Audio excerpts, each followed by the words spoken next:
తెలంగాణలో కుండపోత వర్షాలు కురుస్తున్నాయి. ముఖ్యంగా మెదక్ మరియు కామారెడ్డి జిల్లాలో అయితే అష్ట దిగ్బంధంలోకి వెళ్ళిపోయాయి. కామారెడ్డిలో ఇప్పటికే కార్లు కొట్టుకుపోవడం మనం చూసాం. చాలా పెద్ద ఎత్తున ఆస్తి నష్టం వాటిల్లింది. ఎటు చూసినా ఒక భయంకరమైనటువంటి సంఘటనలే కనబడుతున్నాయి. కార్లు ఏంటండి కాలువలో నుంచి దూరం వెళ్ళిపోతున్నాయి.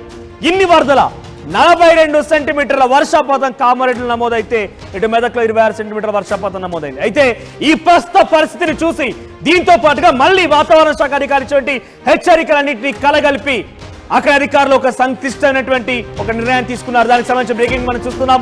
తెలంగాణలో కురుస్తున్న వర్షాల నేపథ్యంలో పలు జిల్లాల్లో వాగులు, వరదలు, నదులు మొత్తం కూడా ఉప్పొంగి పొరుతున్నాయి. భారీగా వరద నీరు చేయడంతో మెదక్ కామారెడ్డిలో పరిస్థితి అల్లకల్లోలంగా మారింది. కామారెడ్డి, మెదక్ రెండు జిల్లాలు కూడా అష్ట దిగ్బంధాలు చిక్కున్నాయి. రాకపోకలు నిలిపివేశారు. అయితే అటు హైదరాబాద్ వచ్చేటువంటి మార్గం మొత్తం కూడా కంప్లీట్ గా మెదక్ నుంచి హైదరాబాద్ కానివ్వండి, కామారెడ్డి టు హైదరాబాద్ కంప్లీట్ దారులన్నీ కూడా క్లోజ్ అయిపోయాయి. సో రేపు మెదక్ మరియు కామారెడ్డి జిల్లా వ్యాప్తంగా స్కూల్స్ మరియు కాలేజెస్ అనేవి కూడా బంద్ కి అటు కలెక్టర్ తీసుకున్నారు, సెలవు ప్రకటించారు.